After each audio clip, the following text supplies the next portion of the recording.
माऊली महावैष्णव संत श्रेष्ठ जगद्गुरु तुकोबाराय महाराज आणि आपल्या या अभंगामधून सोन्याच्या दिवसाचं वर्णन करतात. जीवनामध्ये प्रत्येक दिवस काही वाईट नसतो. जो उगवेल आपल्या आयुष्यामध्ये दिवस तो देवाचा प्रसादच आहे. सकाळी डोळे उघडले म्हणजे समजावं देवाचा प्रसाद आहे. मला असं वाटतं याच्या इतका देवाचा दुसरा अनुग्रह आणि देवाचा प्रसाद दुसरा जगात नाही. हे तर दिवस प्रत्येकाच्या आयुष्यामध्ये उगवतातच. चांगल्याच्या, वाईटाच्या, खऱ्याच्या, खोट्याच्या, पाप्याच्या, पुण्यवंताच्या. पापी सुद्धा रात्री एखादा खून करून येतो, झोप लागते, सकाळी डोळे उघडतात. असा दिवस प्रत्येकाच्या जीवनात उगवतो. पण साधू संत भेटतील, त्यांच्या विचाराची पंगत, त्यांच्या प्रेमाची पंगत, जेवणाची पंगत. अन्न हे पूर्ण ब्रह्म आहे, ठीक आहे. पण जेवणाची पंगत घडली आणि प्रेमाची पंगत घडली नाही, भक्तीची संगत घडली नाही, तर उपयोग काय जीवनामध्ये? तेव्हा आज या महिनाभर ज्या रोज पंक्ती चालू आहेत त्या पंगतीची हा आज महाप्रसादाचा दिवस.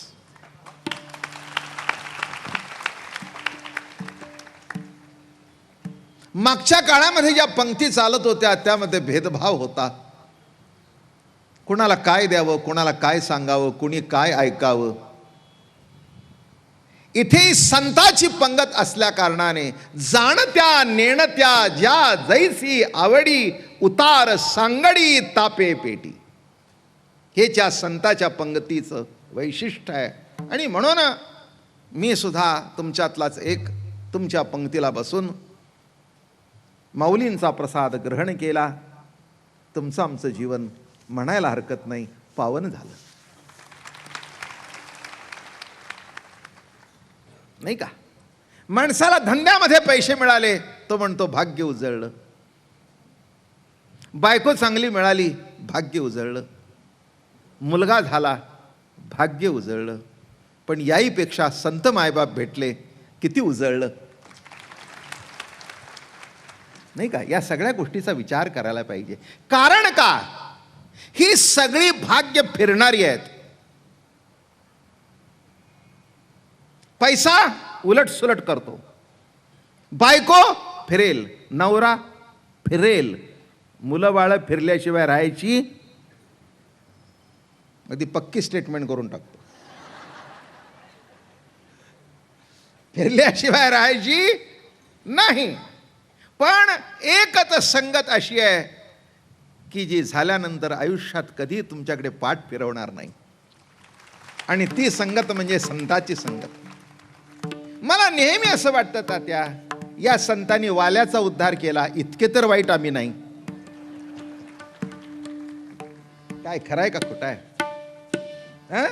7 रांजण भरले होते, धोंडा टाकत नव्हता. एक माणूस मारला की एक खडा टाकायचा, असे 7 रांजण भरले होते. आम्ही तर तसं काही केलं नाही. कुठे कल्पनेत, कुठे मनात, कुठे बुद्धीत, इकडे तिकडे घडला असेल. नाही कुणी म्हणू नका, घडलं नाही असंही कोणी म्हणू नका. कारण घडलं नाही ज्यांच्या हातून, अशा भल्या भल्याच्या हातून शेवटी सुद्धा खड्ड्यात गेले. तेव्हा नेहमी हात राखून बोलावं, मिशावर ताव मारून. कारण एक लक्षात ठेवा, या जगतामध्ये ईश्वरी सत्ता अशी आहे, अलौकिक आहे, काय केव्हा करेल हे सांगता येत नाही. सहज बोलण्यातून आठवलं, एक राजा होता, प्रधान होता, आणि गंमत घडली. सहज बोलता बोलता आठवलं तर सांगून जावं. आता काय करावं, ऐकून ऐकून तुम्ही मला संपून टाकलंय.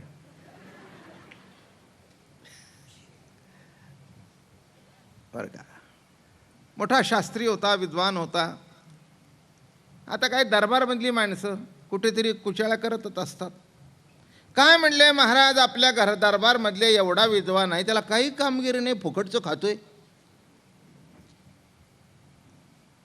काहीतरी त्याला चाचणी घ्या की, प्रश्न तरी विचारा की. जमीन दिली आहे, खाणं पिणं चालू आहे, घरात मजा मारतोय, काहीतरी करा की. ते म्हणले काय करू? काही नाही म्हणले, त्याला 2-3 आम्ही प्रश्न देतो, तेवढे विचारा, उत्तर देता आलं तर ठेवा, नाही तर घ्या जमीन काढून. हितचिंतक बरेच होते, कारण त्याला काढून दुसरं कोणाला तरी चिकटून द्यायचा होता. सध्याची भाषा ही तुम्हाला सुद्धा अनुभवाला असेल. तात्या तुमची ओळख आहे, नोकरी लावा म्हणत नाहीत, आमच्या पोराला चिकटून द्या. काय म्हणजे ही मराठी समृद्ध जी झाली ती अशा वाक्यांनी समृद्ध झाली. त्यांचा वाडा झाला. काय भाषा बरं का. तसं कुणाला तरी वाटलं याला उडवावा, या शास्त्र्याला उडवावा, आणि दुसरा कोणीतरी काय अगदी दरवर्षी बाबा महाराजांचीच करायचं काय हेतू आहे का? दुसरं कोणी नाहीच का? तात्या द्या की आम्हाला सुद्धा चिकटून. म्हणजे काही नोकरी विक्री आहे का? किती वर्षे हेच करणार तुमचं पौरित्य, दुसरा द्या की चिकटून. माझं बोलणं कळलं का? हो, माहिती आहे तात्याला, तुम्ही काही सांगायची गरज नाही. हां, अगदी काय बाबा महाराजाची मक्तीगिरीच आहे का तुमच्याकडे? इतक्या वर्ष तेच, दुसरं कोणी नाही, आणि दुसरं कोणाला काही प्रवचन करता येत नाही, आणि आम्ही काय कीर्तन. आता तुला कोण नको म्हणते? माझं बोलणं कळलं का? असे असतातच. तेव्हा ते दरबारमधले होते म्हणे, राजाही पेटलं. खरंच आहे म्हणले, वर्षभरात ते तोंड सुद्धा बघितलं नाही, फक्त दसरा दिवाळीला येतो, आशीर्वाद देतो ना जातो निघून. बोला म्हणले त्याला. मी आणि त्यांनी 3 प्रश्न तयार केले. 2 आले, नमस्कार म्हणले सरकार. काय रे म्हणले, शास्त्री बा कसं काय चाललंय? नाही म्हणले, महाराज तुमच्या राज्यात आबादी आबाद आहे. असणारच म्हणले, पण करतोस काय? काय करायचं म्हणले, तुम्ही बोलवल्यावर करतो काहीतरी पूजापाठ, अमकं तमकं चालू आहे, शास्त्र अभ्यास केलेला आहे. मग ठीक आहे म्हणाले, आम्हाला 1-2 प्रश्नाची उत्तरं पाहिजेत तुझ्याकडून. देव काय खातो आणि देव काय करतो? देव काय खातो आणि देव काय करतो? झालं. आता ते शास्त्री विवाद होते, त्यांनी आपलं सांगितलं काय खातो म्हणजे काय. ते म्हणले अमकं तमकं. ते म्हणले तसं नको, जरा घरी जाऊन अभ्यास करून ये. हे तर मला माहिती आहे. झालं. मग दुसरं पुराणात काढलं, रामायणातल्या रामाने काय खाल्लं त्याची यादी काढली. कृष्णाला काय आवडत होतं? मग लोणी, तूप, दही, दूध. गणपतीला काय आवडतं? मोदक.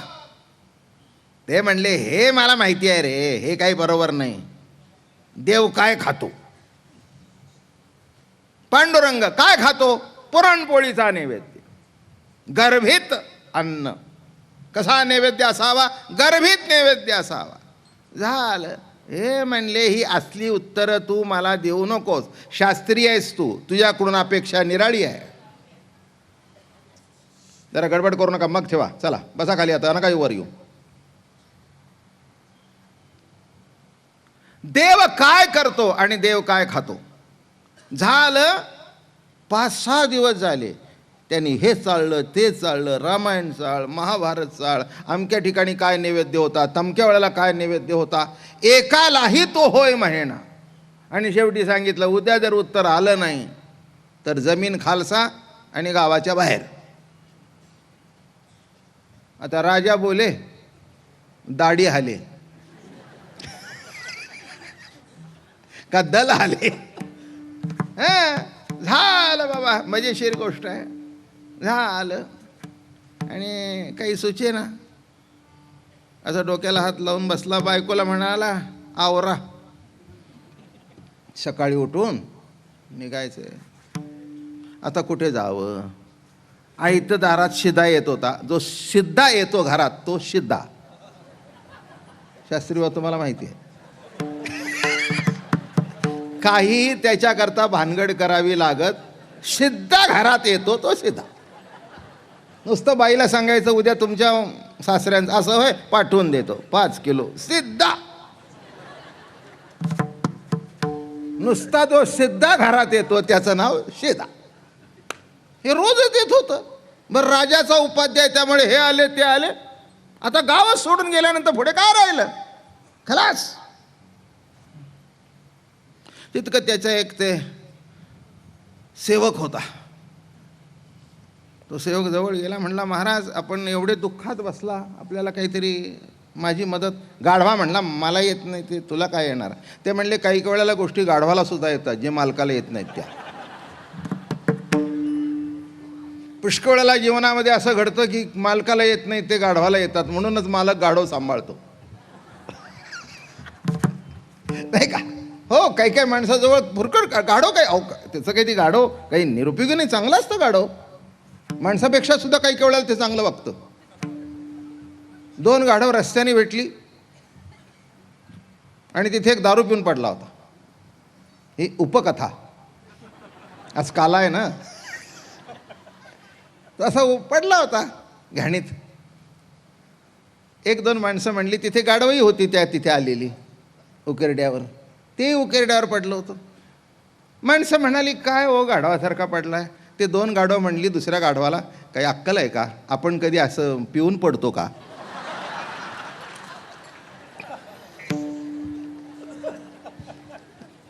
तेव्हा गाढवाने ठरवलं की आपण एक आपलं कमिटी फॉर्म करावी आणि अर्ज द्यावा की इथून पुढे कुणालाही अपशब्द वापरताना त्याच्यातून गाढव शब्द वगळून टाकावा, कारण आम्ही कधीही नशा करत नाही आणि आम्ही प्युअर व्हेजिटेरियन आहोत. कशा करता सांगितलं मंडळी, अवघड आहे. ते म्हणले ठीक आहे, म्हणले मी गाढव आहे पण उपयोगी बघा. बरोबर नकोस म्हणले, तुला काय अक्कल आहे. ते म्हणले मला अक्कल नाही हे सिद्ध ठरलंय, पण तुम्ही नक्कीच थांबलाय. ते म्हणले उद्याचे दिवस असं करा, तिथली सभा मी बघतो.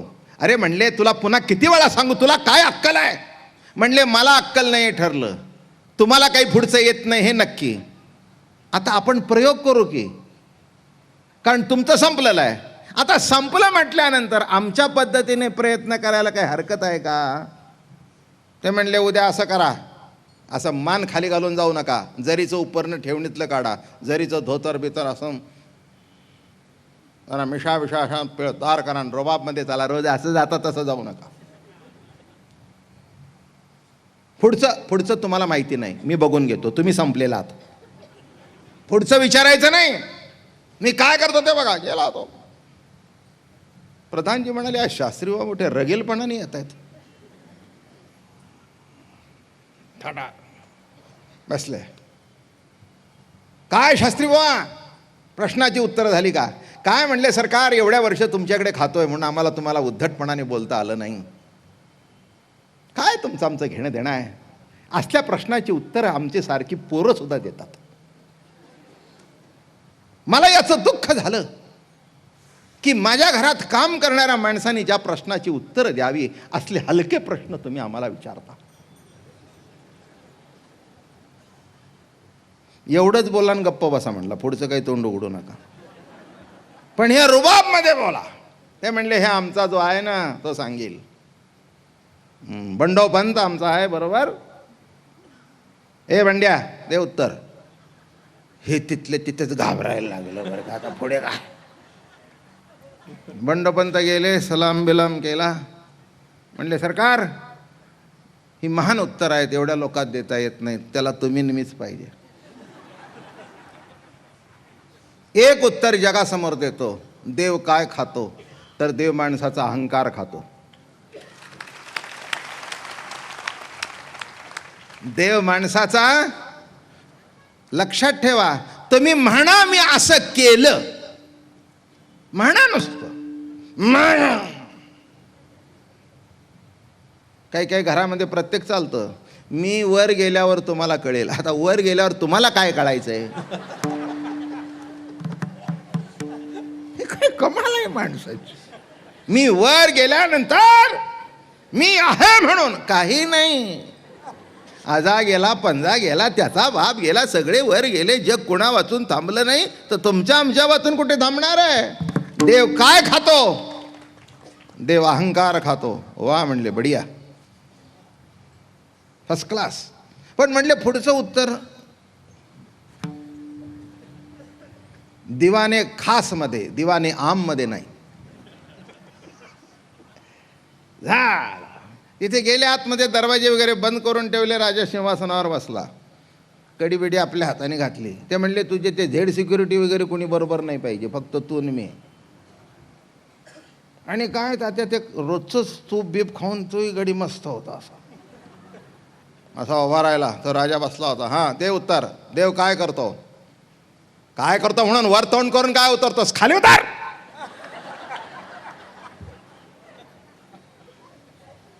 आजूबाजूला बघितलं, कोणीच नाही. इकडे कोणी नाही, इकडे कोणी नाही. खाली उतर सांगितलं ना, प्रश्नाचं उत्तर पाहिजे, खाली उतर.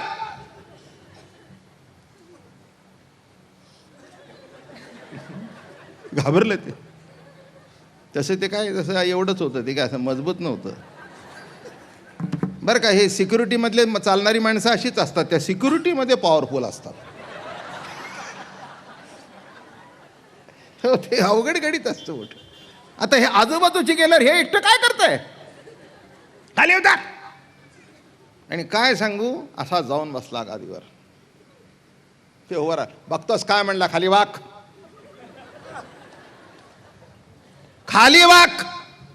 वाकला. नुसता वाक नाही, पायावर डोकं ठेव. राजा पिचकतोस काय, पायावर डोकं ठेव. नाही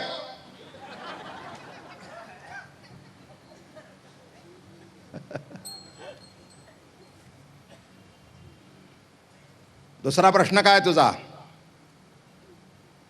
अरे बोल ना.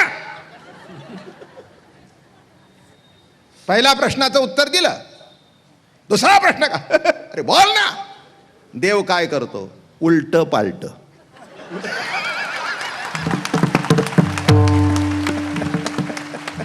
विठ्ठला विठ्ठला.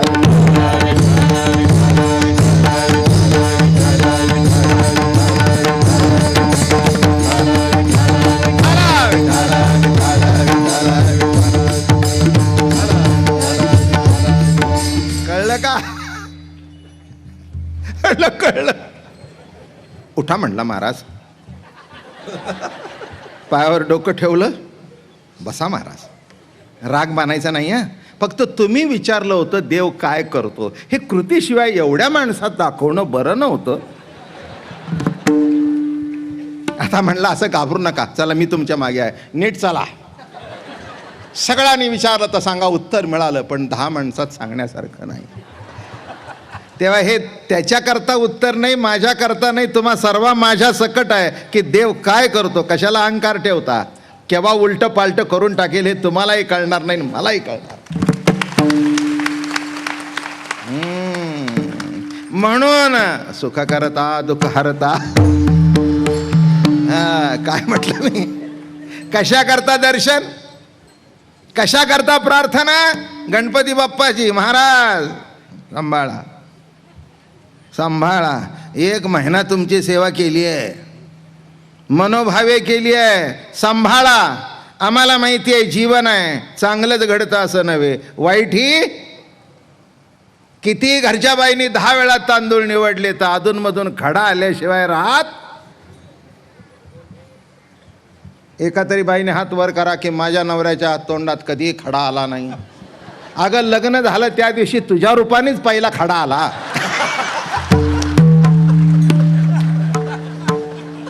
आणि जो खडा नवरा होता तो त्या दिवसापासून असा आला. विठ्ठला विठ्ठला.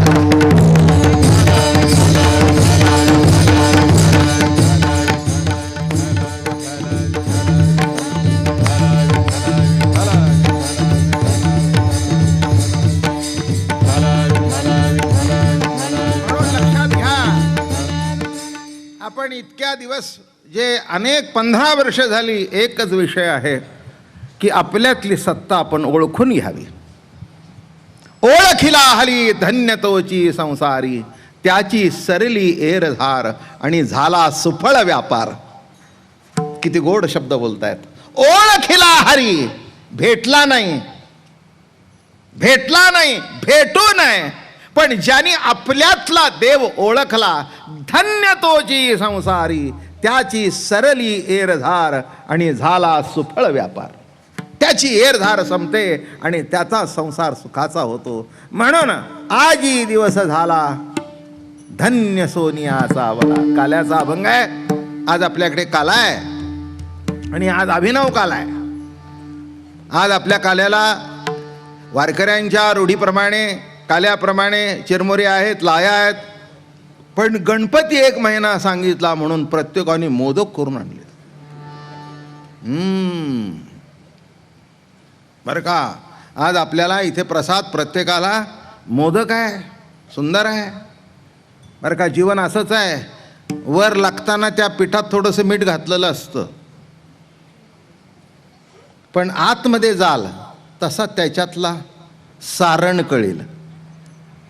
तसं वरवर बघितलं जीवन तर तितकं नीट नाही आहे, पण अंतरंगामध्ये जाल तर आत्मरस तुम्हाला चाकता येईल.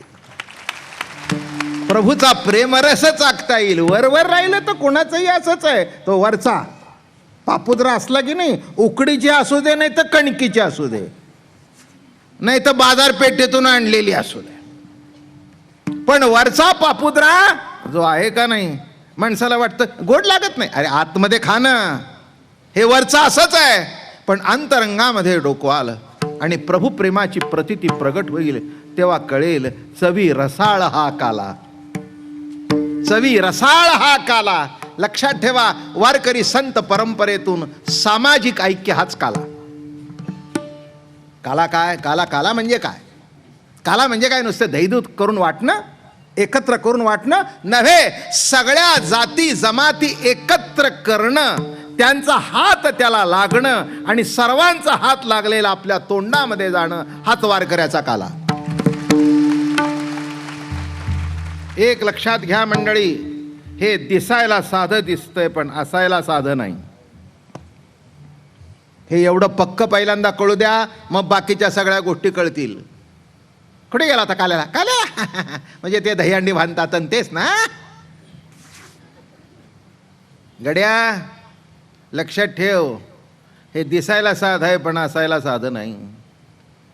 याच्याकरता ज्ञानोबा तुकोबाला महान क्रांती करावी लागली आहे, हा काला घडवून आणण्याकरता. हे सोपं नाही आहे. मी मागे सांगितले, पुन्हा सांगतो, तुम्हाला आठवण देतो. मोठ्या मोठ्या कथा होतात जगभर,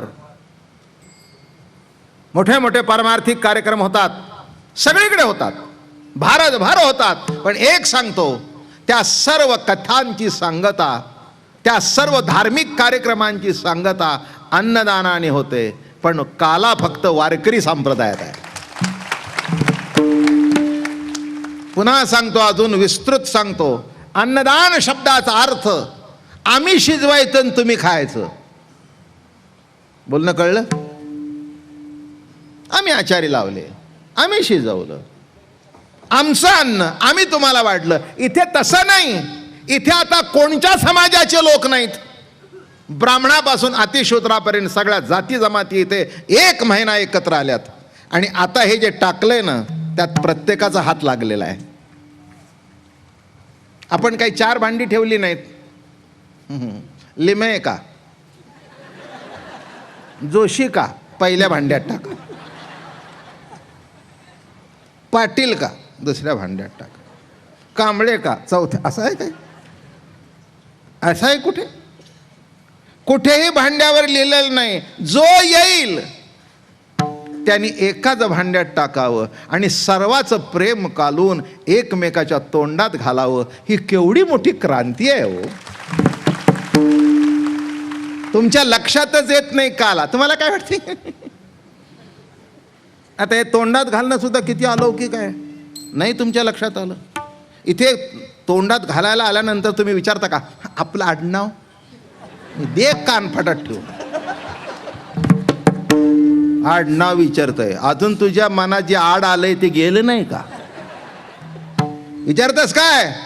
अरे इथे प्रसाद आहे नाही का? प्रसाद देतो पंढरीनाथ, आजी देतो पोटभरी, तुम्हा म्हणाल त्या तेवरी, तुम्ही म्हणाल तितकं देतो. आज कृष्ण भगवंतानी ही काल्याची परंपरा सुरू झाली. म्हणून त्याच्या काल्यामध्ये सुदामा ब्राह्मण होता, वडजा होता, वाकड्या होता. मागे सांगितलंय वडजा वाकड्या. वाकड्या म्हणजे समाजातले वाकडे लोक.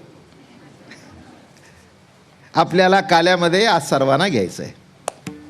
इथे ब्राह्मण आहे, क्षत्रिय आहे, वैश्य आहे, शूद्र आहे, कोण नाही. स्त्रियांना सुद्धा अधिकार नव्हता, पण हा वैष्णवांच्या काल्याचा अधिकार सर्वांना प्राप्त झाला. हेच आजच्या काल्याचं वर्म आहे. म्हणून वारकरी संत परेत परेत काला जगात नाही. विठ्ठला विठ्ठला.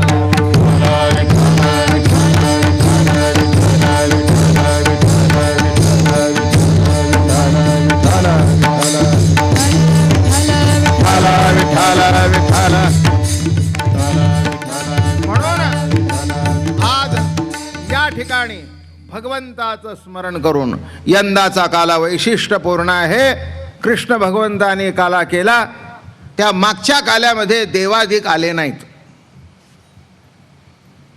भगवंताने जेव्हा काला केला की नाही तेव्हा सगळे देवादिक आले होते, पण ते असे लांब उभे राहिले, कारण त्यांना इन्व्हिटेशन नव्हतं.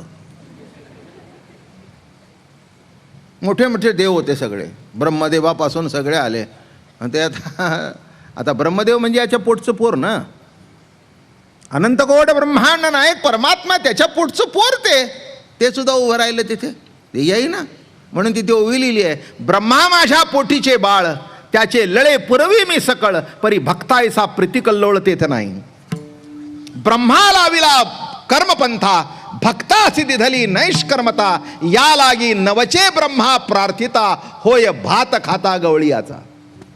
ब्रह्मा मला बोलवतो पण मी जात नाही, आणि गवळ्यांचा भात खातो मी.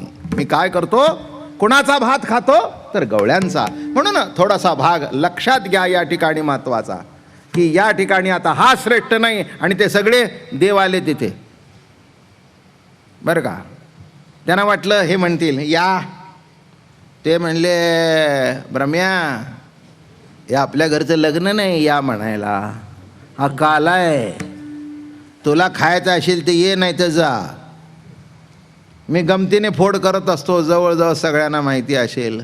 सामाजिक ऐक्य घडावं आणि करावं ही जर प्रवृत्ती नसेल तर का आला? काला का? त्याला इथे जागा नाही, तुम्हाला जागा नाही इथे. तुमच्या मनामध्ये श्रेष्ठ कनिष्ठ हे ठरत असेल तर जागा नाही. आणि आपल्या कालाचे एक वैशिष्ट्य असं आहे की त्यावेळेला देवादिक कोणी आले नाही, पण आज आपल्या काल्याला गणपती बाप्पा आलेत. बर का. म्हणजे 5000 वर्षापूर्वी जे शिल्लक राहिलं होतं, नाचता आले गणपती. काय गणपती बाप्पा म्हणाले, बाबा महाराज चल ज्ञानेश्वरीच्या माध्यमातून आम्हाला सांग, तुझ्या काल्याला आम्ही येतो. आणि खरंच आलेत बरं का. दृष्टी पाहिजे आणि तुमची श्रद्धा पाहिजे. म्हणूनच तात्या मला उत्स्फूर्त सुचलं काल प्रवचनात, उद्या तुम्ही मोदक आणा.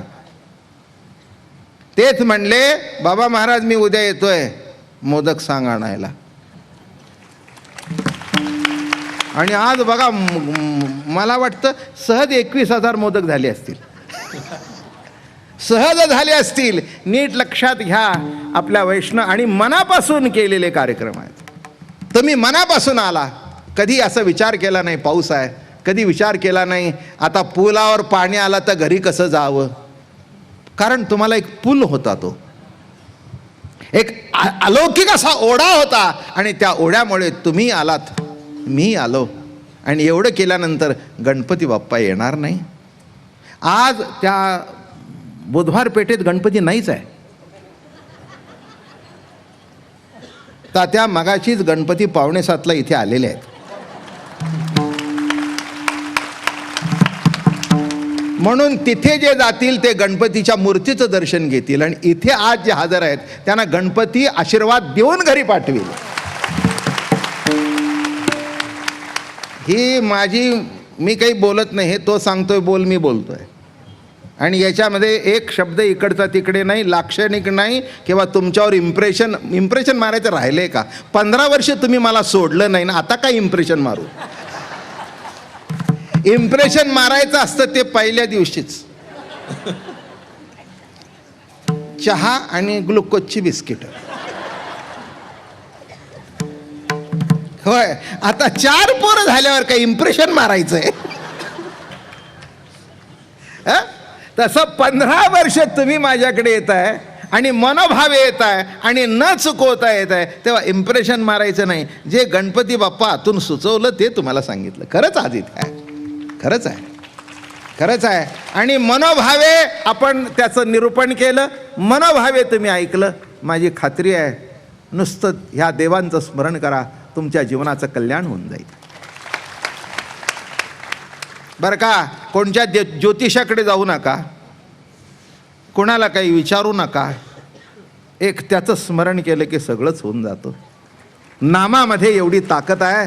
नामे तरला नाही कोण, ऐसा द्यावा निवडून, ऐसा द्यावा निवडून, ऐसा द्यावा निवडून. नामे तरला नाही कोण, ऐसा द्यावा निवडून, ऐसा द्यावा निवडून, ऐसा द्यावा निवडून.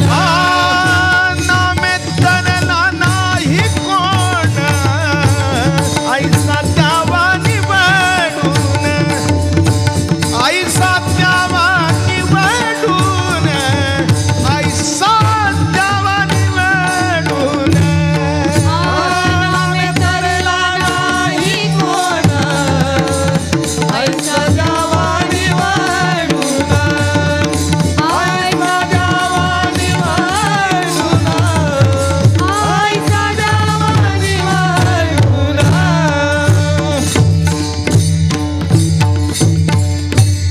काय महाराज बोलतात. कोणीतरी गेलं महाराजांच्याकडे, म्हणाले का नामाने काय तोरलाय, काय निवडून दे म्हणले. काय पॉवर आहे हो. मी तुम्हाला माझ्या घरातलं उदाहरण सांगतो. आमचे सद्गुरू दादा महाराज सातारला राहत होते. आम्ही सातारचेच, म्हणजे मूळचेच सातारचे, म्हणजे आजूबाजूचे नाही, प्रॉपर सातारा.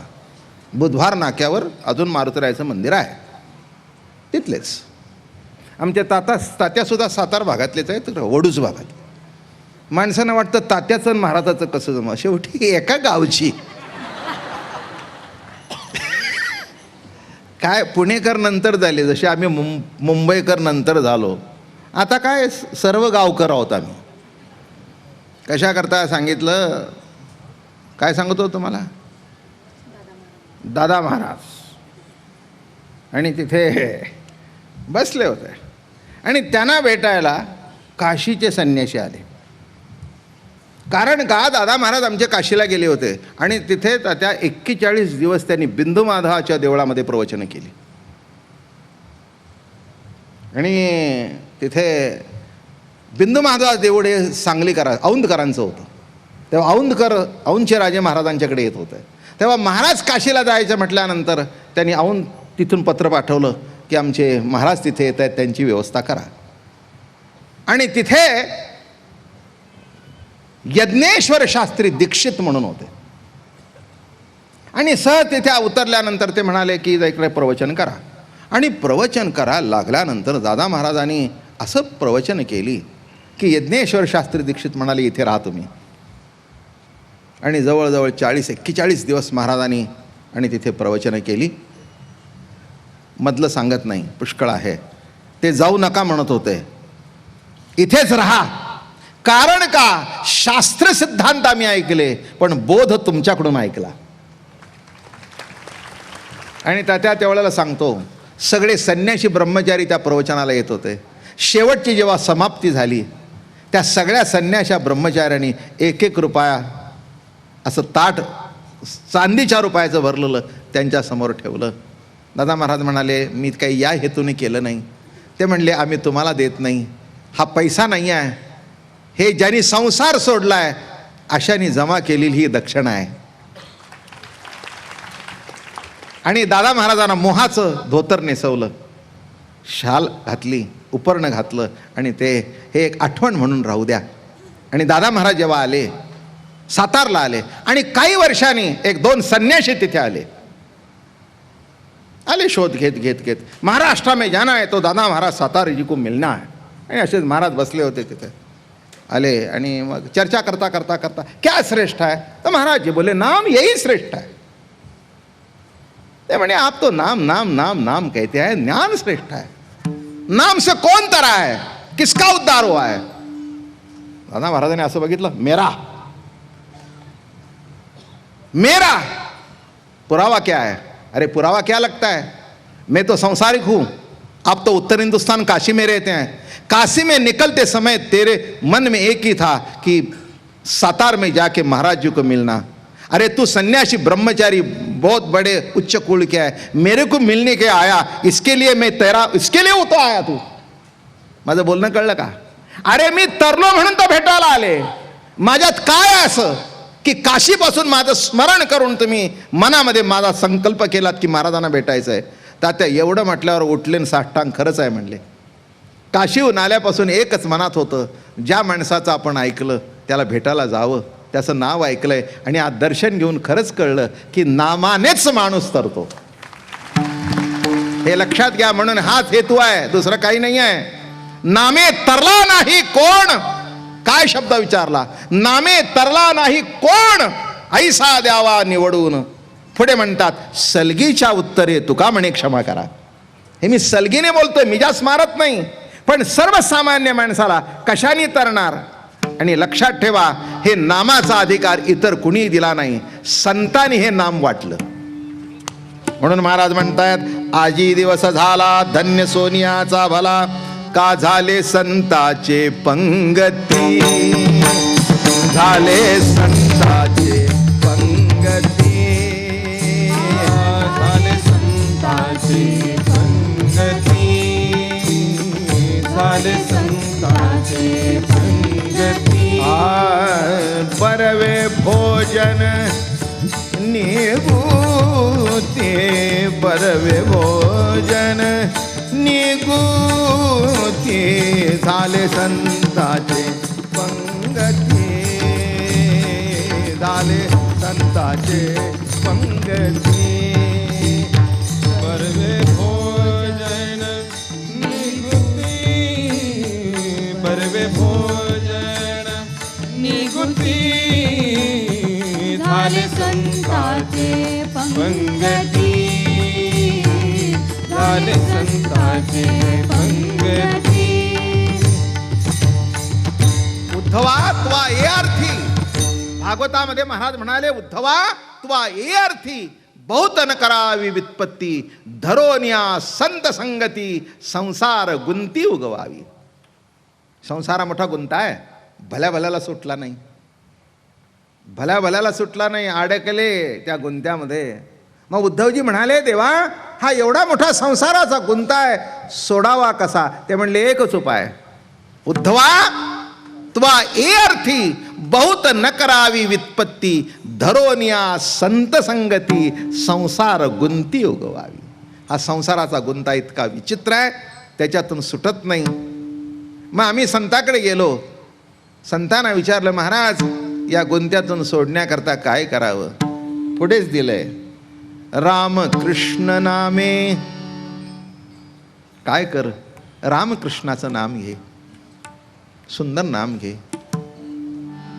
बरं का, आवडीने प्रेमाने नाम घे. ते नाम घेतल्यानंतर तुला लक्षात ठेवा, जीवनामध्ये अडचण आली आणि एखाद्या श्रेष्ठ माणसाचं नाव घेतलं तर आपली अडचण दूर होते, आहे ना. एखाद्या माणसाला पैशाची अडचण पडली, पैशाची अडचण पडली, मग एका धनिक मित्र होता त्याच्याकडे गेला, म्हणाला अरे मी तुझ्या दारात कधी आलो नाही पण आज नडलोय बरं का, एक मला 25,000 दे. अरे घेऊन जा रे, काय त्याच्यात आहे, घेऊन जा. अरे लिहून घे. तो म्हणला लिहून घेतलं तर तू लिहून देत असेल ना तर मी तुला देणार नाही. अरे जाऊ दे ना, आजपर्यंत इतक्या चोरांनी मला बुडवलंय, तू नाही दिलंस तर मला असं वाटेल एका माझ्या मित्राला वेळेकाळेला मी उपयोगी पडलो. असू दे. माझं म्हणणं कळलं का. साधा जिवलग मित्र असेल तर आपल्याला वेळेकाळेला उपयोगी पडतो. साधू संत तर आपल्या जन्मजन्मांतराची काळजी करतात. मग देव का उपयोगी पडणार नाही. पण तुम्ही देवाकडे जात नाही, नको ते उपाय करायला जाता म्हणून अडकता. बरं का? हो, काही काही लोक फार सध्या चांगलं सांगतात, चांगलं बोलतात बरं का. एक मोठे ज्योतिषी, टी व्हीला कार्यक्रम चालतात त्यांचे, परवा दिवशीच कुठेतरी बघितलं, हे सध्या काळ सर्पाचं निघालंय, काळ सर्पयोग. त्याच्याकरता तिथे जातात आणि करतात. ते म्हणले असं काही नाही आहे, कितीही काळाचा सर्पाचा योग असू दे, पण नामाचा जर उच्चार केला तर तो काळ सर्प निघून जातो, हा सिद्धांत आहे. आणि त्यांनी सांगितलं, माझ्या जीवनामध्ये जरी अडचण आली तरी मीही आमच्या देवाचंच नाव घेतो.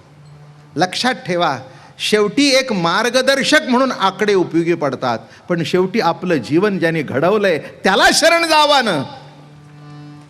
माझं म्हणणं कळलं का? कुणाला शरण जावं? ज्याने तुमचं माझं जीवन घडवलंय. भूत भविष्य कळो यावे वर्तमान, हे तव भाग्यहीन त्याचे जिने. काय होईल पुढे, का अरे काय, कशाला समजून घेतोस? काही होत नाही. मला माहिती आहे, एक मोठं उदाहरण सांगतो मी. या भानगडीत जे पडतात ते कशा करता सांगतोय, विषयाला धरून, की नामच घ्या बाकी सगळं होईल. इथे तेच म्हटलंय. मोठे वॉलिस फ्लॉवर मिलचे मालक, केवढी मोठी आसामी, त्यावेळेला त्यांची घरातली मंडळी दादा महाराजांच्याकडे येत होते. त्याच्यातला एक पुरुष आणि एका ज्योतिषाला हात दाखवला. त्यांनी सांगितलं 6 महिन्यात तू मरणार आहेस. असं कोणी सांगत नाही, पण त्यांनी सांगितलं. अहो, त्या दिवसापासूनच तो मरू लागला. ही माझ्या घरातली घडलेली गोष्ट आहे. त्या दिवसापासूनच तो मरू लागला. शेवटी ती जनाबाई म्हणून त्यांची बहीण होती, ती सातारला आली दादा महाराजांच्याकडे आणि म्हणाले, माझ्या भावाला हे असं असं झालं आहे. दादा महाराज आले, ते भेटले, अंगावरून हात फिरवला, म्हणले नाव घेत नाही मध्ये. त्याचं नाव घेतलं. अरे म्हणे, 6 महिन्याच्या आत जर तू मेलास, इथून पुढे तू अजून 50-60 वर्ष जगणार आहेस. मी कीर्तन करायचं बंद करीन. कुणाचं ऐकतोसच, कुणाच सांगतोस? काय कर, काही करू नकोस.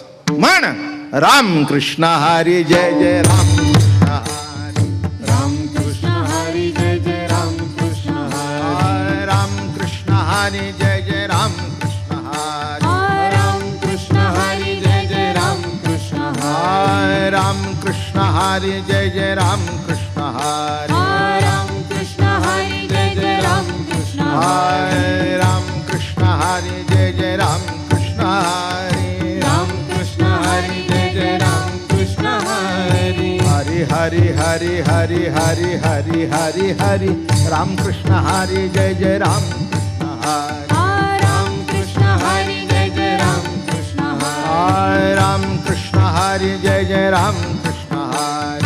राम कृष्ण हरी जय जय राम कृष्ण हरी. एक मी तुम्हाला सांगतो, आयुष्यात धरसोड कधी करू नका, एक मार्गी जा. इथे पुढे लिहिलेलंच आहे बघा, रामकृष्ण नामे बरवी मोहियली प्रेमे. भगवंताचं नाव घे, बस. अडी अडचण आल्यानंतर त्याला हाक मारावं, सांगावं, पांडुरंगा, रामराया, कृष्ण प्रभू, सख्या गजानना, सांभाळ बाबा.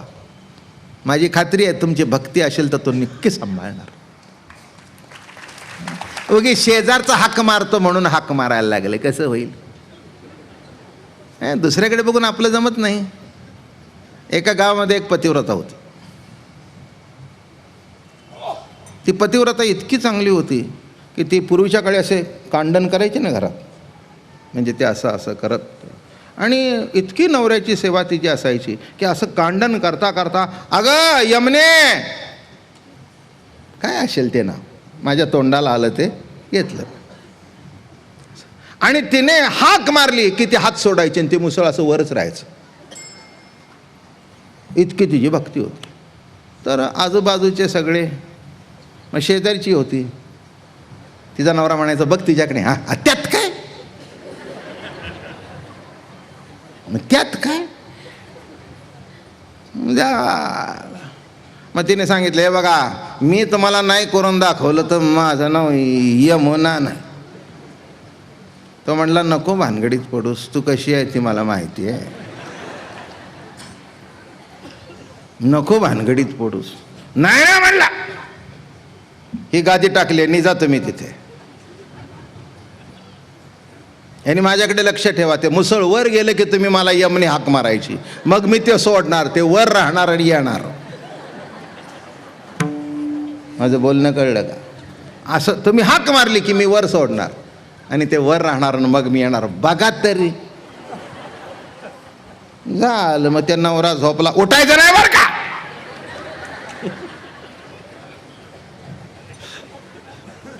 झालं, झोपलं ते.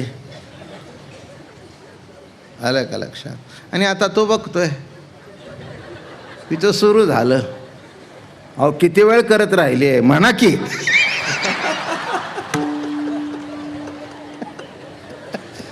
हो म्हटली 5 मिनिटं झाली. नाही म्हणला मी वर बघतोय, वर जाई तोपर्यंत ते खाली येते. अरे काय सांगू, त्याने हाक मारल्यावर तिने वर टाकलं, नाशी बघत बसली. पुढचं सांगत नाही.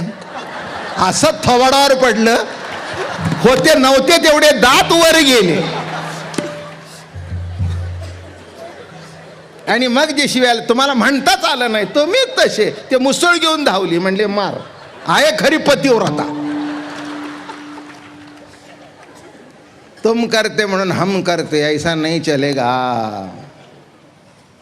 हा, तू देवाला जातोस म्हणून मी गेलो, तू भक्ती करतोस म्हणून मी करतो. नवे नवे नवे नवे. हा, मनोभावापासून, मनापासून, श्रद्धेने. आणि माझी खात्री आहे, श्रद्धेने जर तुम्ही देवाला हाक मारली तर तो तुम्हाला कधीही नाराज करणार नाही. एवढं शिका, एवढं शिका. म्हणून म्हणाले, रामकृष्ण नामे बरवी मोहेले प्रेमे, तुका म्हणे आला चवी रसाळ हा काला. जास्ती वाढवायची काही गरज नाही. 8 वाजून गेले.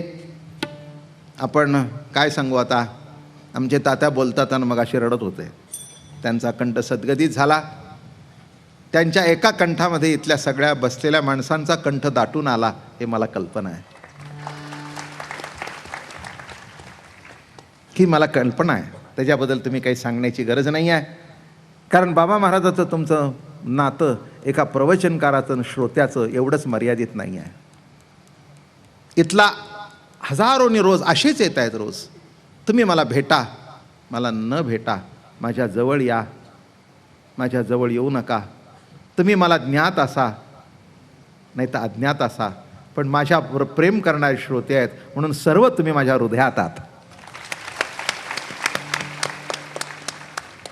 अनेक जण सगळेच माझ्या जवळ येऊ शकतात असं नव्हे. एवढी मंडळी जर प्रत्येक येऊन मला भेटायला लागला तर मला नाही वाटत पाटेपर्यंत मी घरी जाऊ शकेन. काय बरं, भेटत नाही असंही काही नाही.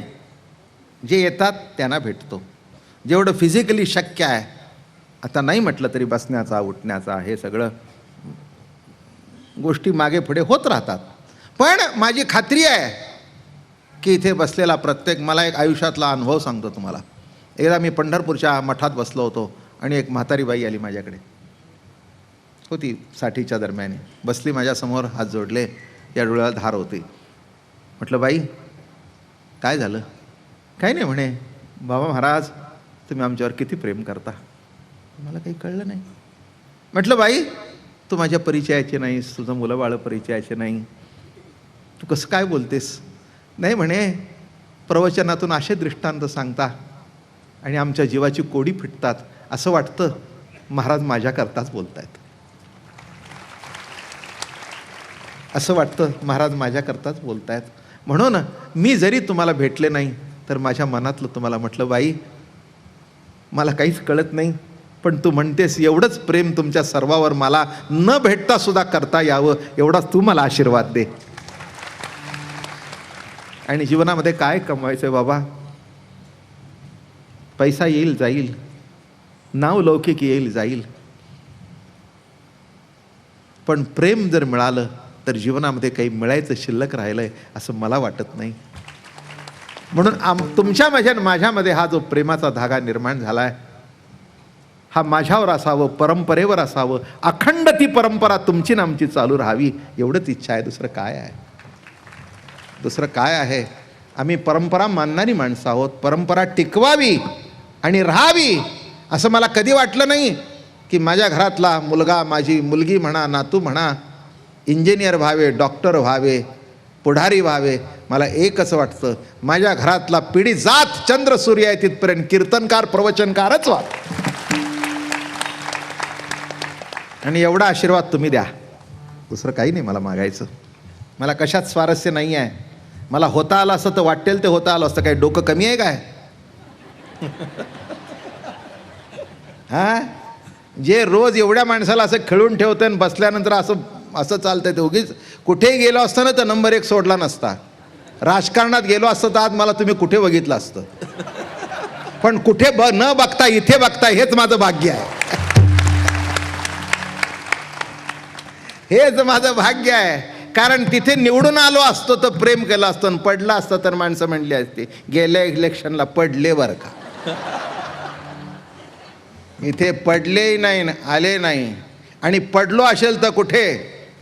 पडोनी राहीन तये ठाई, पडोनी राहीन तये ठाई, उगाच संताची ये पायी, उगाच संताची ये पायी, न मागे न करी काही, न मागे न तरी काही, तुझी आण गा विठोबा, तुझी आण गा विठोबा, तुझी आण गा विठोबा, तुझी आण गा विठोबा. म्हणून पडून जर राहायचं असेल तर तुकाराम महाराज म्हणले इकडे तिकडे नाही, पडोन राहीन तये ठाई, उगाच संताची पायी, न मागे न करी काही, तुझी आण गा विठोबा. विठोबा तुला आता काही मागायचं राहिलं नाही. गजानन महाराज तुम्हाला आता काय मागायचं? काही मागायचं नाही. असाच आमच्यावर कृपादृष्टी असावी, प्रेम असावं की जेणेकरून सगळ्या मंडळींचा संसार आणि परमार्थ उत्कृष्ट व्हावा, उत्कृष्ट व्हावा. गणपतीचं देवस्थान आहे, त्याची प्रचिती अनेकांना यावी, आनंद लुटावा. याच्यापेक्षा आणखीन दुसरं काय मागायचं? काही न मागोनी आता, उगाच चरणी ठेवी जे माथा, हेची भले. जिथपर्यंत माझं आयुष्य आहे, जिथपर्यंत ह्या मंडळींचं जिथपर्यंत नाही अखंड प्रेम राहणार आहे. जिथपर्यंत असं मी म्हणणार नाही. कारण काय असतं, बापाचं प्रेम असतं पण मुलाचं नसतं. इथे माझं भाग्य असं आहे की थकलेले बाप तर माझ्यावर जीव टाकतातच आहेत आणि पुढचे मुलं बाळं, आमची पोरं सोनी सगळ्या जीव टाकतायत. आणखीन काय पाहिजे? आणखीन काय पाहिजे? सगळ्यांची मुलं रोज येऊन बसतायत, सुना येत आहेत, मुली येत आहेत, जावई येत आहेत. नाही का? अहो आपला परमार्थ सहकुटुंब सहपरिवारी आहे. लग्नाला म्हणावं लागतं सहकुटुंब सहपरिवारी या. इथे कोणी कोणाची वाटच बघत नाही, सगळा परिवार हजर. काय एवढंच घडावं? एक लक्षात ठेवा, सध्या दारूची आवड लागणं सोपं, जुगाराची आवड लागणं सोपं, खाण्यापिण्याची आवड लागणं सोपं, पण प्रभू प्रेमाची आवड लागणं याच्याकरता वरचा आशीर्वादच लागतो. म्हणून आशीर्वाद तया जाती, आवडी चित्ती देवाची, कल्याण ते असो क्षेम, वाढो प्रेम. कंठी धरिला कृष्णमणी, अवघाजनी प्रकाश, अवघाजनी प्रकाश, अवघाजनी प्रकाश. कृष्णमणी अवघाजनी प्रकाश, अवघाजनी प्रकाश, अवघाजनी प्रकाश. काला वाटू एकमेका वैष्णव, निका संभ्रम, निका संभ्रम, वैष्णव निका संभ्रम. काला वाटू एकमेका वैष्णव निका संभ्रम, वैष्णव निका संभ्रम.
मंडळी तुका म्हणे भूमंडळी तुका म्हणे भूमंडळी आम्ही पाळी तुझे रूप तेजस्वरूप तुझ्या आरतीला नभी लक्ष दीप तुझ्या आरतीला नभी लक्ष दीप कसे सांग वर्णू तुझे विश्वरूप कसे सांग वर्णू तुझे विश्वरूप ओम गंगणपतये नमः ओम गणपते नमः ओम गंगणपतये नमः ओम गणपते नमः ओम गणपतये नमः ओम गणपते नमः कर्पूर गौरं करुणावतारं संसारसारं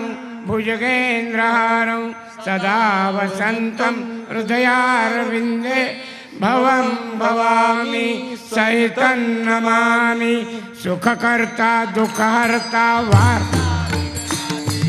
नुरवी पुरवी प्रेम कृपा जयाचे सर्वांगी सुंदर उटी शेंदुराची कंठी झळके माळ मुक्ता फळाची जय देव जय देव जय मंगल मूर्ती ओ श्री मंगल मूर्ती दर्शन मात्रे मन प्राणना पूर्ती जय देव जय जय रत्न खचित फरा तुझ गौरी कुमरा चंदनाची ओटी कुमकुम केशरा हिरे जडित मुकुट शोभतो भरा झुणझुणू तीनु पुरे चरणी घागरिया जय देव जय मंगल मूर्ती